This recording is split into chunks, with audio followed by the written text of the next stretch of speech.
What's up, everybody? It is I, Tevin El Chapo. Friends call me Chop, and welcome to Chop Logic. We are back with another episode of Chop Logic. Here today to speak on a lot of things in the creative field, just give you a little bit more of the logic behind the chop, one might say. I'm your host, Tevin El Chapo. Again, thank you so much for being here. First things first, if you haven't, let's go ahead and get out the way. Make sure to subscribe to the channel. We just gave away a prize to our last episode viewer who subscribed to the channel and commented below on their favorite moment of the episode. All right. So if you do the exact same thing, you'll be able to get a free prize as well. So, hey, make sure you subscribe, make sure you comment what is your favorite moment of each episode, and you can be randomly selected to win a prize if I get the trivia wrong, which we'll get into later on today. But yes, I am your host, Tevin El Chapo. And today we are here to talk about some things, man. Talk about some crazy experiences, just crazy experiences as a videographer, photographer, creative in general, right? Now, in this field, a lot of things can go wrong. It could be a variety of environmental things. It could be just the situation that you may be put in may not be the best for you. You may have a crazy client experience, or you may have a crazy just shooting experience just across the board. So crazy experiences is kind of like a wheelhouse more than it is just one specific type of thing. There's so many things that can be a factor that just makes a situation more crazy than it has to. I think a few experiences that just come to mind. We'll dive definitely deeper into it as I do have notes. Your boy. Shout out to me for making notes. Never been a note taker. Went through college just, freestyling off the top of my head. Ain't it crazy? You can get a degree just freestyling off the top of your head if you're really that nice. Not to say I was that nice, but I was dangerously close. I will say that. So I think the American educational system, something, huh? But yeah, got my notes loaded, but definitely, like I said, there's so many different experiences that you can have that will essentially make your shooting just crazy. It could be crazy because it started raining out of nowhere, right? Sunny day and then thunderstorm, you know what I'm saying? Or it could be crazy because you had a client that, may have put threats and hits out on you. No Diddy. I said I was gonna stop doing that. But yeah, it could be anything. And, I've kind of experienced a lot of different types of things as well. So, let's dive into it. Just speaking on weather, just unexpected, just weather challenges, right? So when it comes to like dealing with shooting, videography, photography, as much as we would love to be in a studio space or like an office space, like the one we're in at undisclosed location, it's not always easy to do, right? It's not always possible for it to happen that way, right? So essentially, you always find yourself either shooting somewhere that you can have control over, which is amazing, or you find yourself in an uncontrollable environment. And when you have more uncontrollable factors, one of the biggest uncontrollable ones will always be the weather, So I've had many experiences where it was sunny. Nothing was going on. We're shooting outside. I remember I was shooting in Centennial Park, 2017, just shooting in the park, having a good old time, just getting some content for someone. I think it was a birthday photo shoot or something like that, if I remember correctly. We're doing it. Everything's fine. And it just starts getting really dark outside. And it's like midday, like 2:00 in the afternoon, and Georgia weather. We're in Georgia right now. So if you know Georgia weather, you know Georgia weather. It's just, you never know how to predict it any type of way. Even the Weather Channel can't predict it for real. So I definitely always, for one, I would say always make sure that if you have to shoot outside or even anytime you got to leave the house, that you just know what the weather's talking about. All right. You know how to dress accordingly. You know how to move accordingly so that you don't have any unexpected situations happen. Now, in my situation, I did that, but the weather said, hold my beer. And that's kind of just like when you end up in a tricky situation where I'm essentially trying to shoot as best I can. But for one, I got to change my settings because the weather is making it darker outside. So it's harder to shoot. This was back 2017. This was long before I had lights. I had been shooting before. See, back in my day, we didn't have all these lights and all this autofocus and all that. You had to actually know some stuff. You know what I'm saying? Like a lot of this stuff wasn't as accessible as it is now. So sometimes you just got to make it do what it do with a DSLR and a 51.8 lens and just go out and say, hey, I'm gonna go out here and shoot and make my little couple $100 real quick just so I can eat. You know what I'm saying? So we came a long way from that, of course, now. But point being, that's essentially where I came from, right? So I didn't have any like lighting gear at the time. I've hardly used a reflector in those days either. I again upgraded to a reflector later on, but it was just me and the camera essentially. So me and the camera and just my know-how, and we were just shooting midday. Like I said, it got cloudy, and if you know anything about shooting midday, that's probably the worst time to shoot because of the hard light. So when it did get cloudy, it got better for me. But when it got dark, like storm dark, and the wind starts blowing kind of crazy, and you know, this is a birthday shoot for a young lady, right? And you know, when their hair starts blowing in directions, they start getting into, you know, a different type of mode and everything like that.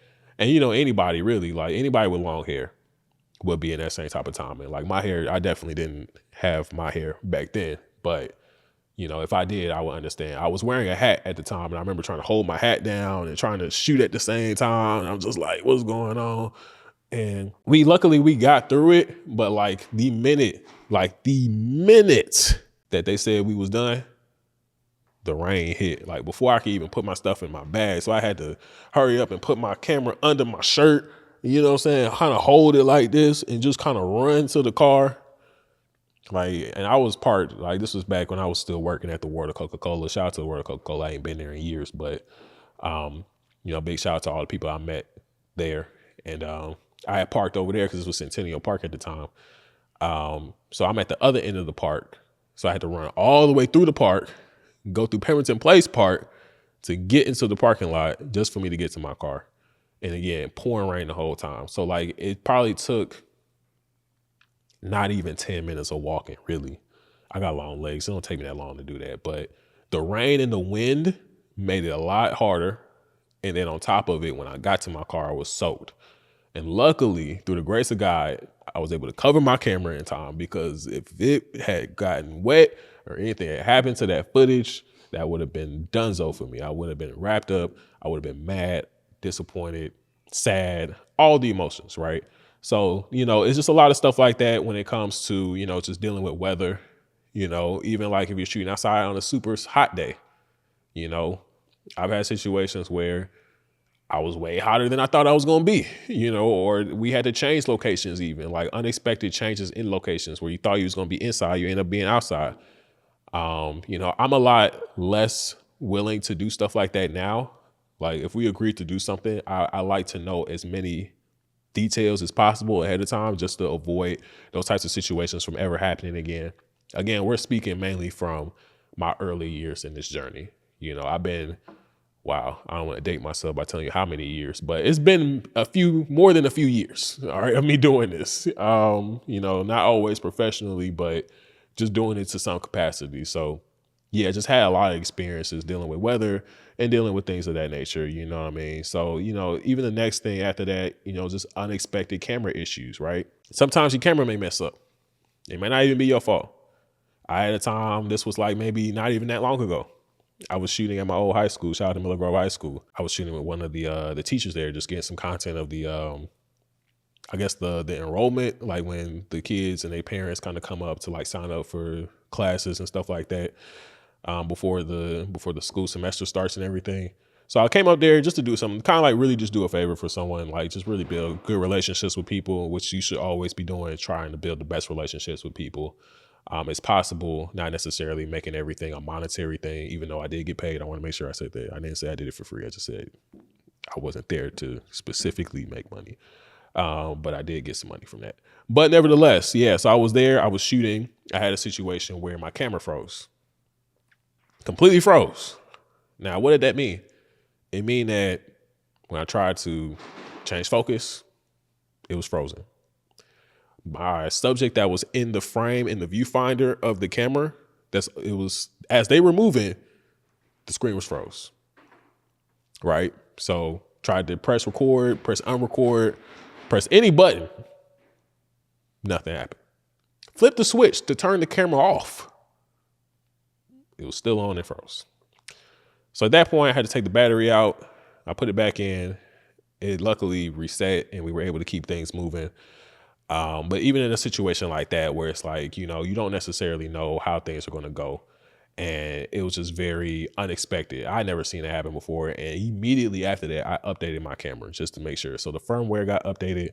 Never had that issue ever again, luckily. But I hope and pray to God that I never had that issue again. But yeah, you can have things like that that kind of just like hinder your shoot. And again, may not always be in your control. Like you can have autofocusing issues, like depending on what type of camera you have. You know, I know a lot of the Sonys and the Canons, they have a lot better autofocusing, you know, in these newer cameras, but maybe you can't afford a new camera like that. Maybe you had to borrow somebody's camera. Maybe you're renting a camera that you never used before. And you may not be familiar with all the settings immediately. You definitely want to try to be as familiar with it as possible before you try to do paid gigs with it. But at the same time, it's like something as unexpected as the autofocus and not focusing on the right person. And then when you record and you look at the recording and you see that your subject has been blurry the entire time, which, you know, speaking of, I kind of hope isn't happening right now, right? I just want to make sure I look at both cameras and we not, all right, we good. All right, I got the thumbs up. So I was just making sure. But yeah, that's terrible feeling. I've been there as well. I had a situation where, again, just shooting outside unexpectedly and shooting multiple people unexpectedly outside, you know, it definitely was one of those things where we shot the whole thing and I got home and saw that my autofocus wasn't working. This was again like 2018, right? Around that time, it was many years ago.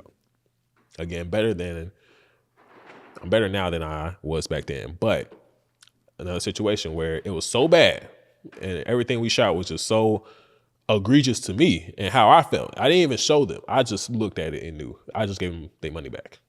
Straight up. Like, I'll give you your money back before I give you some BS. But again, me not necessarily being super familiar with the camera I was using at the time and having unexpected issues with it in real time led to me having to do that. So you can have situations like that that can definitely hinder you. And it sucks, right? Because you don't want to have to give money back ever.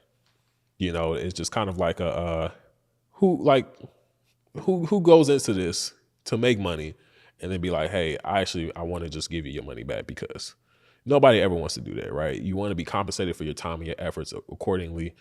And, you know, even then, like, I probably could have just not given the money back, you know, if I was really that type of person, or I could have just tried to be like, hey, let's just do it again for free or something like that. But, you know, I ended up giving them a free shoot anyway and their money back. But, you know, it's just the type of character that I have. Not to toot my own horn, but, you know, I just think that it's just, you know, again, relationships are the most important thing than making a dollar off of everything that you make, you know. So even having like for more crazy experiences, just technical issues on the post-production side. Man, anybody ask me why I don't use Adobe Premiere? I don't like them for all the technical issues that they give me. All right. I've never heard anyone say Adobe is the most easiest to use, no issue, no hassle program that you can edit with. Never heard that day in my life. All right. So one of my biggest issues for one, you got to pay for it monthly, or you got to pay for it for a year. And Adobe don't like giving discounts ever in life. Like, if you that first time when you first sign up, they may rock with you, but nothing after that. So you paying full price every single time. And then again, it be messing up. It be freezing. When you export, you got to triple check your stuff. I've had exports happen that my audio was clicking out. I done had issues with colors. It was just so many different things, man. And then even like with Final Cut, it was just like my Premiere, or I don't want to say Premiere to get confused, but my prime editing software that I use is Final Cut. Even in those situations, I've definitely still had issues where, you know, I mean, I've had too much space on my computer and it made it harder to edit and everything started moving slow. And then if you don't have any space at all, like, Final Cut will give you this notification and you can click out of it and it will just keep popping up and it will not let you edit nothing until you figure it out. I've had that many times. And, you know, a lot of these things, even just in terms on a technical issue, having effects that may not work, transitions that may not work, transitions that may be outdated, You know, that's another thing. I try to use as many things that were built into Final Cut as possible, mainly for those reasons. But when you try to use newer stuff and it doesn't necessarily coincide with the Final Cut that you may have, because even there's been many years, I would say maybe the last 3 years has been me paying for Final Cut. So, you know, I don't know how much I should be admitting too much of this on camera, but I didn't pay for Final Cut before that. I'm not going to tell you how I got Final Cut for free. You got to see me offline to get that game. But I definitely was using a version that I didn't pay for, so I couldn't update it no type of way. So when I had new transitions, new effects, new whatever, I can't use it because I need to be updating Final Cut to use it. So you get a lot of stuff like that. Even when you update your computer and you can't use it, a lot of things like that. I've had frames freeze on me, you know, which is even more reason why you should be double, triple, quadruple checking every single thing that you export when you're editing. Just a lot of crazy experiences like that, you know? So we've had a lot of situations. I've had crazy situations with clients as well. I don't want to put too many people on blast, for one. Let's start there. I love all my clients. So if you are a client, if you've been a client, thank you. If you ever gave me money to do anything, thank you, always. I'm never going to say no to your money. So I love all my clients, and I had a lot of great clients. So I had one particular client experience that I guess I've been waiting to share for a while. Been waiting to be a little bit more far removed from the situation, far removed from that environment to kind of just speak on a little bit more. But I was shooting a music video for a guy. It was a referral situation. This was like 2000. This had also been 2018. 2018 was not the best year for your boy. 2019 was an amazing year, but the year before was real tough. So yeah, it was a referral situation. I was working with this guy. I never met him before, never seen him before, didn't know who he was. And essentially we were just shooting a music video, right? We shot the music video. The whole process was crazy. I didn't know what he was on, but he was on something. And I'll elaborate a little bit more on that. But the entire time he was trying to micromanage my process. He was trying to like act like a fake director, but he didn't know what the hell he was talking about. I vividly remember him telling me, like, I didn't have a gimbal at the time because, see, back in my day, gimbal technology wasn't as accessible as it is now. So again, when you just got a camera and you just trying to make something shake for yourself, which I feel like everyone has been there at least once, even now, you may not necessarily even afford a gimbal, especially back then when they were way more expensive. So it was like, I didn't have a gimbal. I was recording with my hand, you know what I'm saying? And I was getting some pretty solid shots. He wasn't seeing nothing I was recording. Only I was seeing it because I'm the one recording it, right? He could have looked at it like after we finished, but he just didn't want to look at it for real. So he literally told me as he sees me like holding the camera in front of him, like shooting him. And he's like, you need to be moving like a gimbal. I still to this day don't know what the hell that means. It's 20. I'm supposed to move my body like a gimbal? You want me to gimbal my body to the, you know what I'm saying? Like, what is that? What is moving my body like a gimbal really mean? There's a reason why, you know what? Anyway. So yeah, that was one of the critiques that we got. We got a few good shots and he'll just stop, you know? So in the process of shooting music videos, I usually try to do a whole performance of the song. So if you do one part of the song, like if you do the first part, like whatever the first part of the song is, I want you to do the whole thing so that we'll have it and I can cut to it whenever, right? He didn't want to do that. So he'll do like the first part of the song and be like, we doing this, that, and third. These aren't real lyrics, but you know, trying to make sure I keep everything confidential as possible, right? So we do that and he's like, okay, bet, we'll stop. Just completely be like, all right, we're done with this. Let's go to the next scene. I'm like, the next scene, you just said like 5 seconds of this 2.5 minute song. And it was just a lot of back and forth. He brought in another cameraman out of nowhere. So I guess it was his homie. So he had a homie who had, shout out to his homie. He was actually a dope creative that I've seen a few times like since then. But he actually had a light. I didn't have no lights again at the time back in my day. Didn't have no lights back then. So we were supposed to shoot in the daytime. He got there late. So by the time he got there, it was starting to get dark. So now we shooting everything at night. I'm trying to shoot outside at night. I didn't have no type of equipment to shoot with. So everybody holding up their cell phone lights to kind of light up the area that we in, which is a technique that I used in a few other music videos after that, but with way better results than this. And, we still made it shake, you know what I'm saying? My car, shout out to my car, my 2003 silver Mustang that I still have to this day. I got a whole nother Mustang, but the original Mustang that a lot of people who saw me with, it made an appearance in the video because he didn't have a car. He was riding around in his girl's car. They both pulled up together extra late. And then pretty much from there, yeah, my car was in it. I was trying to freak up the lights however I can, no diddy. I was trying to make sure that I got everything that I could. He was literally yelling the whole freaking time that we were shooting.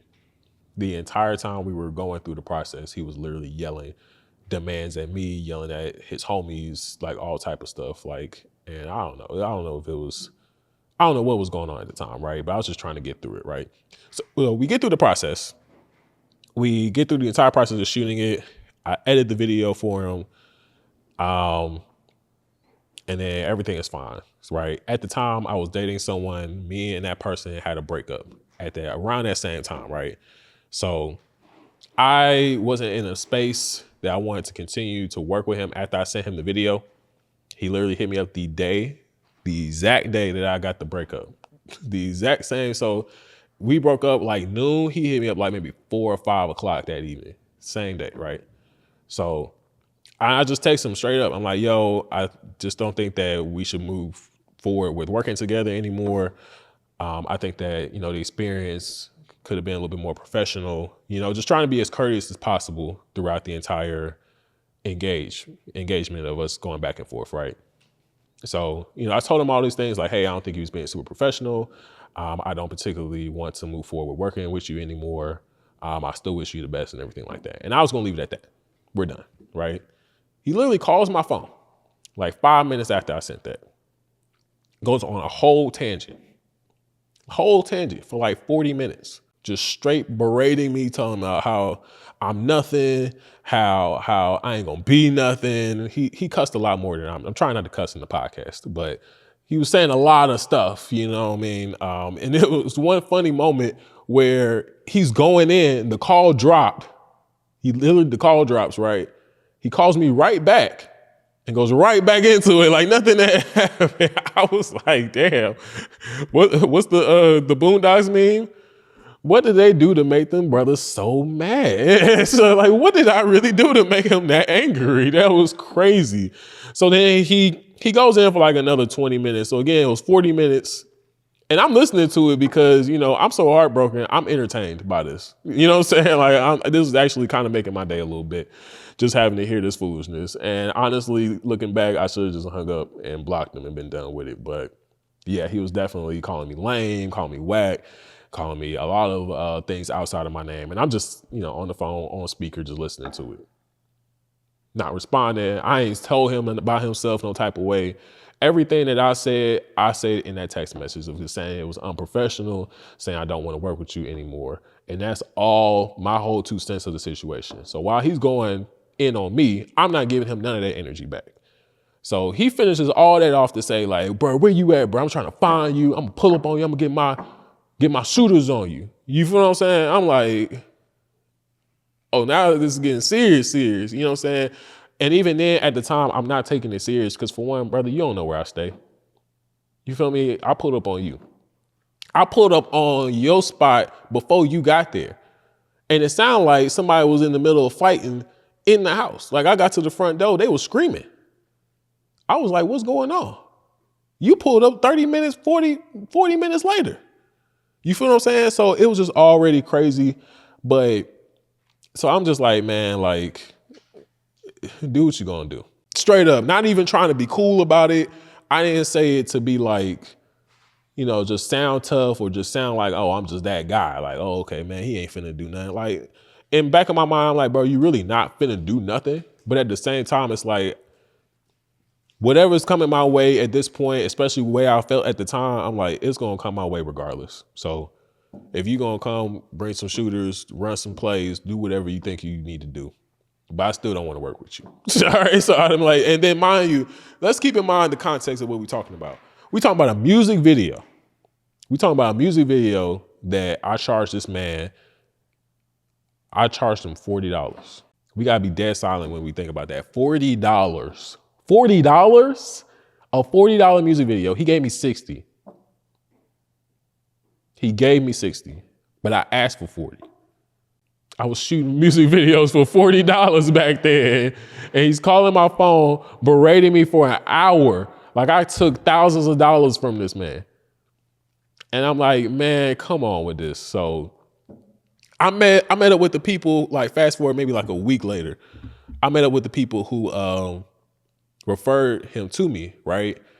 And when I talked to them, it was like, yeah, man, you know, he be on drugs and, you know, he be popping pills and he just be real sporadic with the energy and all that.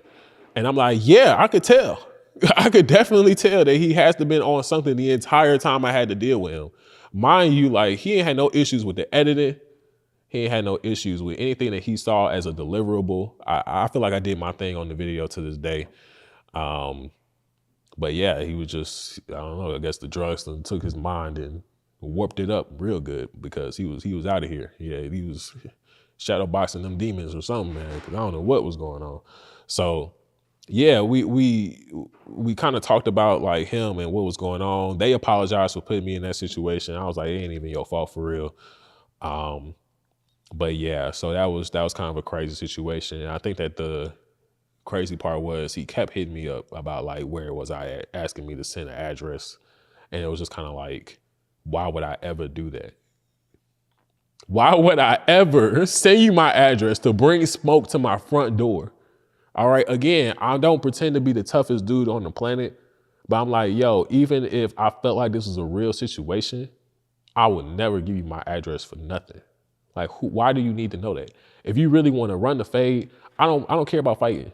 You want to fight, let's meet somewhere mutual.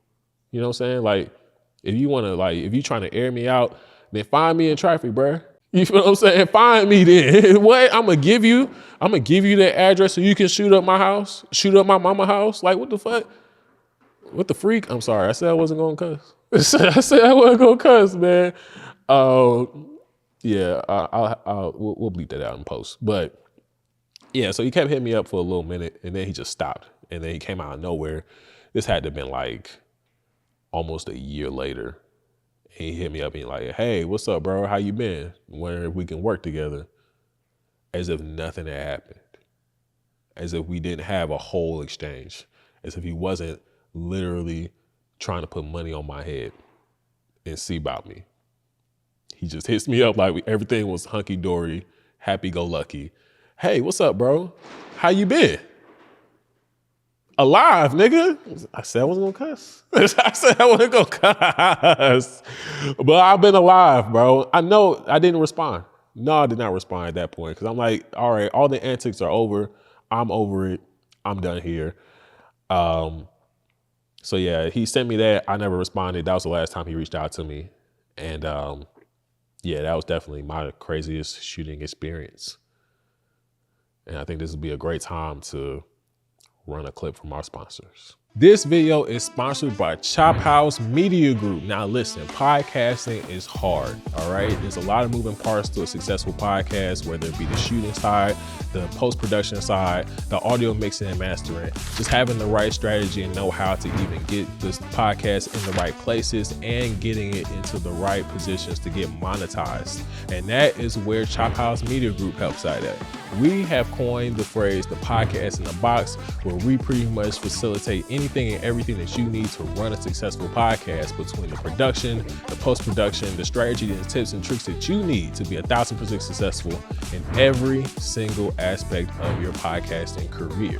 Now, if you are interested in being a part of this and making sure that you get your podcast to the next level, whether you are just now starting out your podcast or you are already in the podcasting field but want to take it to another level, be sure to hit the link below and schedule your free consultation with us to make sure that we get your podcast up and going further than you can ever imagine. All right, again, thank you to Chop House Media Group for sponsoring this video. Now let's get back to the show. And we're back. All right, so we are here for everybody's favorite part of the show, the trivia. So essentially, my executive producer, Javane, he is right here behind camera. He is going to give me a handful of trivia questions. Now, they are multiple choice questions, but the thing is, I have to get most of them right. So how many questions we have today? We got 3 today. And actually, we doing 2 multiple choices, and we got 1 true and false. True or false. All right, he's switching up the format on me. So, all right, so even I don't even be known. So, you know what I mean? Like, listen, you never know on Chop Logic. But yeah, so essentially we got 3 questions right. So I got to get 2 out of 3 right to keep my money.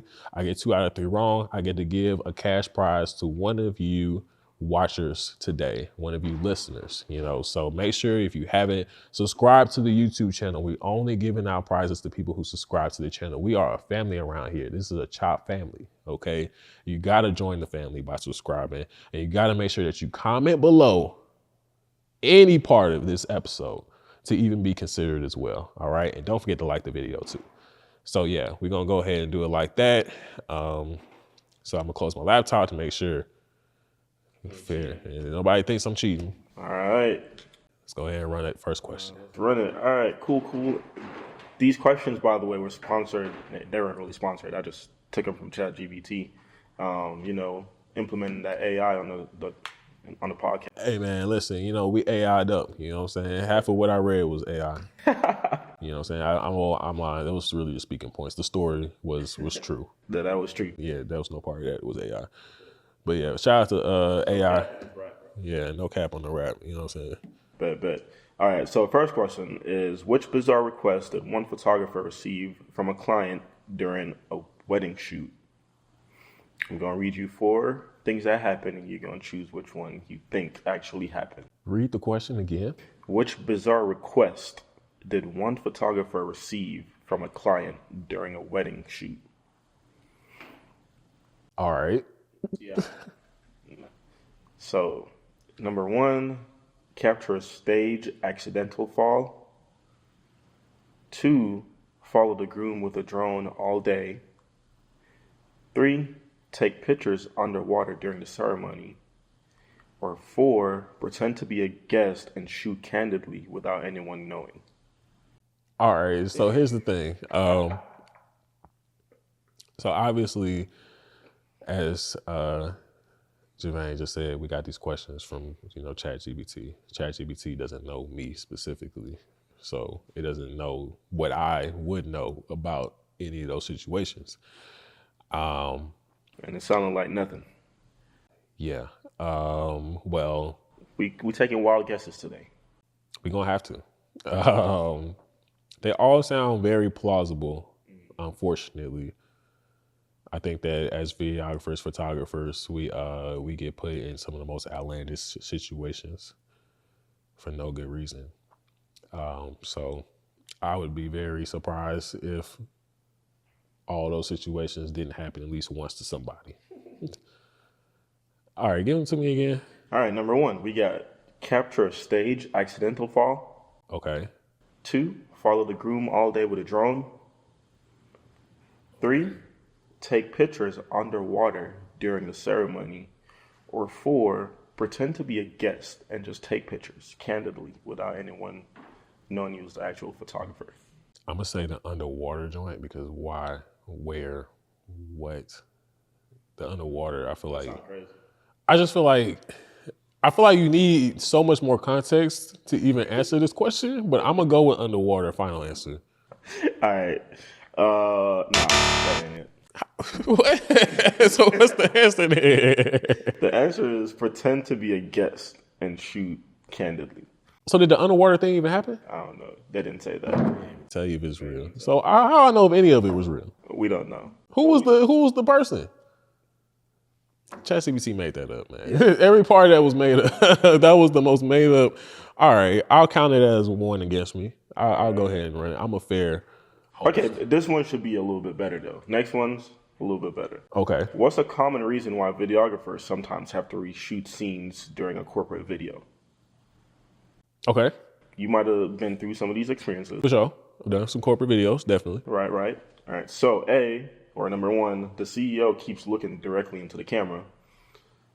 2, technical equipment malfunctions. 3, employees making funny faces in the background. Or 4, client didn't like their haircut.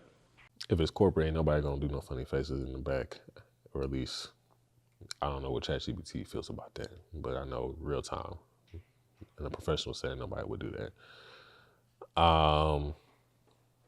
Read the other ones again. The CEO keeps looking directly into the camera. Technical equipment malfunction, or the client didn't like their haircut. I'm leaning towards either technical issues or the haircut one. Depending on how you shoot it, it don't matter if they're looking at the camera. I'm literally looking at the camera right now. So I don't know how someone would want to shoot that. That's kind of feels like a creative thing. Like, why would we reshoot it because he looked right at the camera? Like, where was he supposed to look? And again, that would be based on the shooter, the videographer themselves, and not necessarily something I would stop. I feel like I say, it's either haircut or technical issues. People be so in love with the haircuts that they see it on camera. Haircut, the makeup. All the things, man. So, like you could edit that out, right? Yeah, can you edit this whole haircut? Just edit. Can you put an AI wig on me? And just you know what I mean? All right, choose one, my boy. I'm gonna go with the technical. Final answer. Okay, that's actually correct. There we go. All right. Ding, ding, ding, ding, ding. Won't he do it? Won't he do it? All right, last question. Last question. This is super easy. Almost a little too easy, but it's true or false? Let's run it. All right, so some photographers have been asked to Photoshop out entire guests from wedding photos due to drama. True or false? Oh, it's definitely true. Like Lightroom, Photoshop, they have AI that does that now for the sake of doing all these things. Cell phones do that now. Yeah, it's crazy because I don't know if you get on Reddit much, but I be on Reddit and there's a subreddit called Photoshop requests. And so people like drop a photo in there and ask someone to do something to the picture. And so like you'd see wedding photos get posted or just like random like family photos get posted. And I'd be like, hey bro, can you take this guy out, take this guy out, or take this guy out? And I'm like, oh, that's crazy. We had the wedding at the beach. Can you just take the whole beach out? You just want them on concrete now. Right. You need concrete on this one. Or yeah, we got divorced. Can you take these people out the picture? Or it'd be like a guy, his wife, and a dog. They'd be like, take the guy out and just me and the dog. And I'm like, oh, they want everything out. Everything out. Yeah. But yeah, that's it. Hey, it looks like I'm saving my money today. Well, you got to catch us next time if you want to get a chance to win a prize. And that's pretty much it from us today. Again, I'm Tevin El Chapo. Friends call me Chop. Thank you so much for joining us for yet another episode of Chop Logic. And we'll see y'all next time. Peace.